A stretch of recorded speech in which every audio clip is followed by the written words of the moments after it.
하나님 감사합니다. 오늘도 이렇게 우리를 깨워주셔서 이 시간에 찬양하고 기도하고 또 말씀으로 하루를 시작하게 하시니 감사합니다.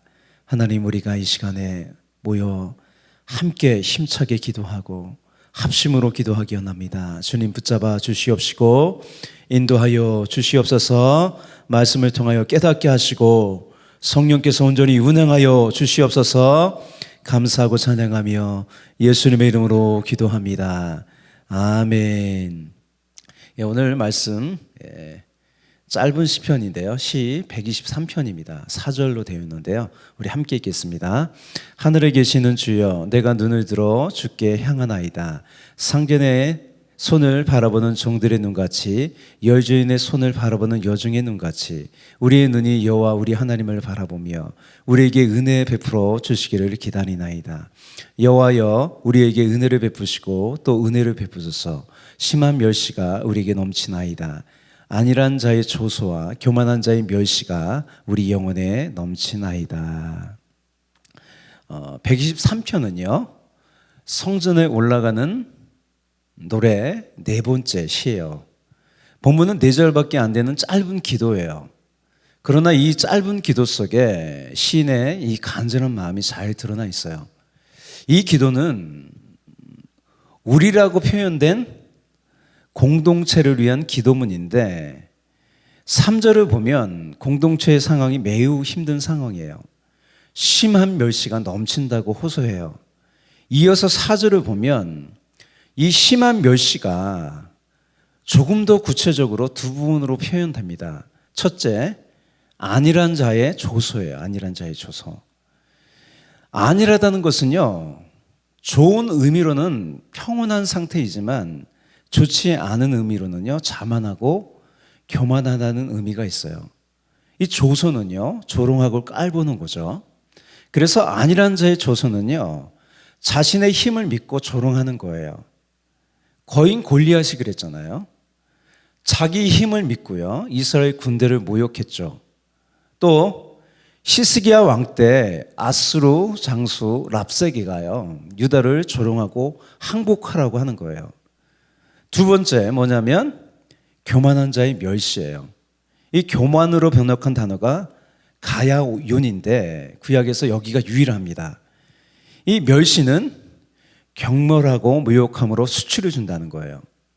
그래서 시인이 기도하는 이 공동체의 상황을 짐작해 보면 이웃 나라의 침략으로 나라의 큰 위기가 온 것 같아요. 본문의 기도를 보면요, 아수르의 침략으로 심한 멸시를 받은 이 히스기야와 이스라엘의 상황과 좀 유사합니다. 말씀 보면 이렇게 되어 있죠. 그 앞에서 히스기야가 기도하여 이르되, 그룹들 위에 계신 이스라엘의 하나님 여호와여, 주는 천하 만국의 홀로 하나님이시라. 주께서 천지를 만드셨나이다. 여호와여, 귀를 기울여 들으소서. 여호와여, 눈을 떠서 보시옵소서. 사내립이 살아계신 하나님을 비방하러 보낸 말을 들으시옵소서. 우리 하나님 여호와여, 원하건대 이제 우리를 그의 손에서 구원하옵소서. 그리하시면 천하 만국이 주 여호와가 홀로 하나님이신 줄 알리이다 하니라. 하나님께서요, 이 기도를 들으시고 어떻게 되었냐면 밤에 여호와의 사제가 나왔어요. 아수르 진영에서 군사 18만 5천 명을 죽였어요. 또 본국으로 돌아간 이 아수르 왕 사네립이요, 본국에 갔다가 암살을 당해 죽었어요. 여러분, 기도를 가볍게 여기지 마십시오. 또 어떻게 해야 되냐면 개인의 위기와 공동체의 위기 가운데 기도하십시오. 그러면 하나님의 능력이 나타납니다. 본문의 기도가 성전에 올라가는 노래 15번째 모음집에 속한 이유는 분명해요.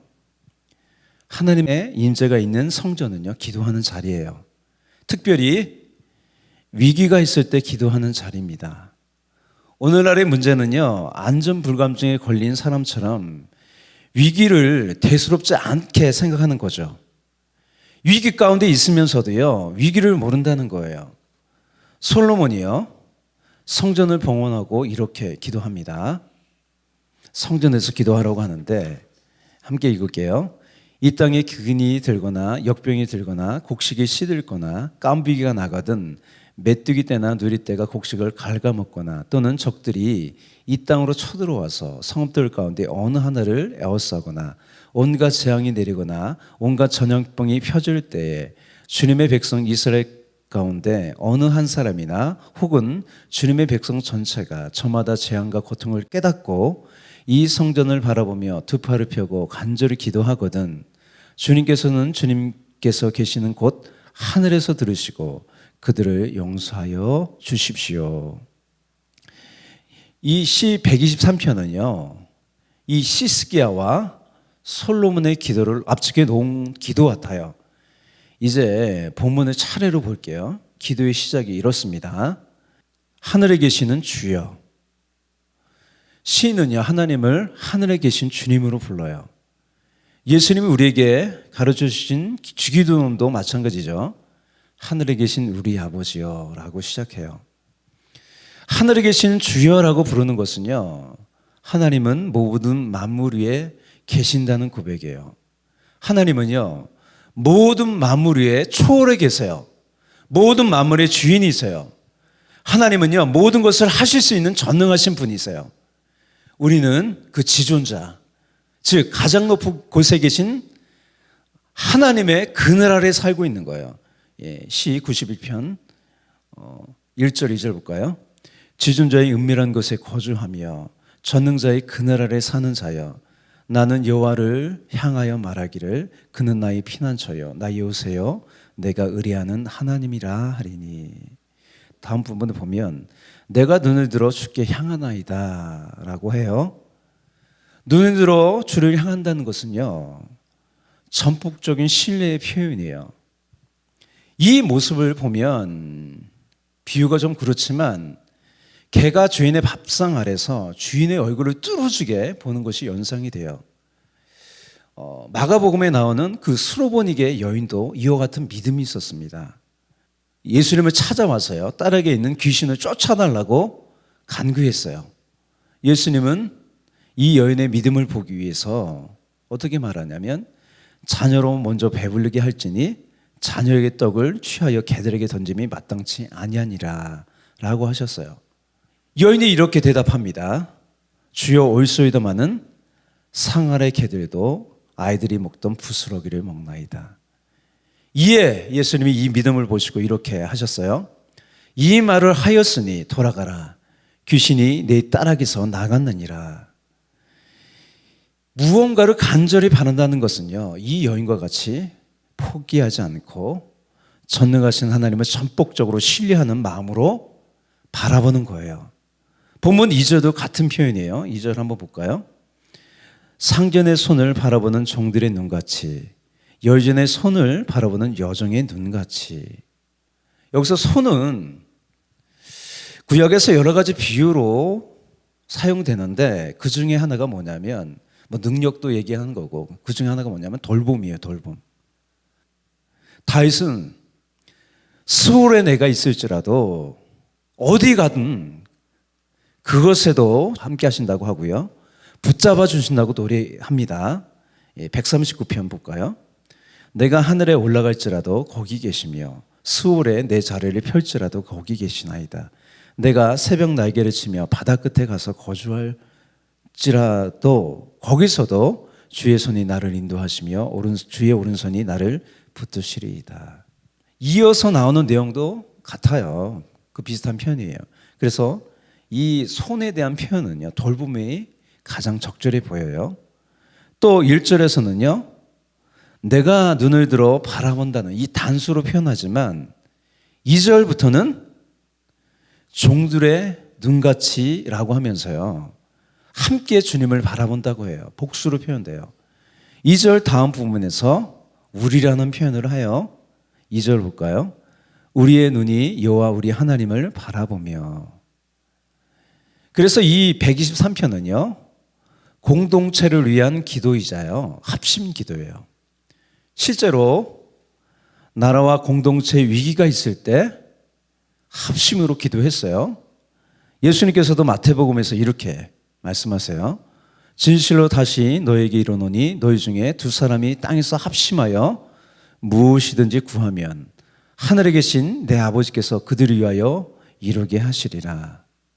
과거 이스라엘이요, 블레셋에게 법궤를 빼앗겼어요. 또 블레셋이 쳐들어와서 나라의 위기가 있을 때 백성들은 미스바에 모여서 함께 기도했어요. 그래서 2절부터 이 개인의 기도가 합심 기도로 바뀌는 거예요. 2절 다음 부분과 3절 한번 볼게요. 우리에게 은혜를 베풀어 주시기를 기다리나이다. 여호와여 우리에게 은혜를 베푸시고 또 은혜를 베푸소서. 이 계속해서 반복하잖아요. 이 반복은 간절함의 표현이에요. 예수님은 겟세마네 동산에서 기도를 반복하셨죠. 예수님은 기도에 대하여 알려주면서 억울한 일을 당한 힘없는 과부를 예를 들어서 말씀하세요. 그 도시에 과부의 억울함을 풀어줄 사람은 재판관밖에 없는 거예요. 그런데 어찌합니까? 이 사람이요, 하나님을 두려워하지 않고요, 사람을 무시하는 불의한 재판관인 거예요. 그래서 과부는 어떻게 하냐면 자주 가서요, 억울함을 풀어달라고 호소하는 거예요. 이 과부의 원한을 풀어줄 사람은요, 재판관 뿐이므로 돈도 없고 인맥도 없는 과부로서의 방법은 뭐냐면 계속해서 호소하는 것밖에는 다른 방법이 없는 거예요. 그래서 과부는요, 할 수만 있으면 매일 찾아갔을 거예요. 그래서 재판관은 이렇게 생각하죠. 자주 번거롭게 하니까, 또 괴롭게 한다니까 내가 과부의 원한을 풀어주겠다고 하는 거예요. 예수님은 비유의 끝에 이렇게 말씀하세요. 누가복음 18장 7절 8절이에요. 하물며 하나님께서 그 밤낮 부르짖는 택하신 자들이 원한을 풀어주지 아니하시겠느냐? 그들에게 오래 참으시겠느냐? 내가 너에게 이르노니 속히 그 원한을 풀어주시리라. 그러나 인자가 올 때에 세상에서 믿음을 보겠느냐 하시니라. 예수님이 이 비유를 통하여 말씀하신 믿음은 뭐예요? 밤낮으로 간절하게 포기하지 않고 부르짖는 기도입니다. 더욱이 오늘 본문에서 알려주었듯이요, 합심으로 기도하는 거예요. 한 마음으로 기도하는 거예요. 예, 말씀을 이제 마무리할게요.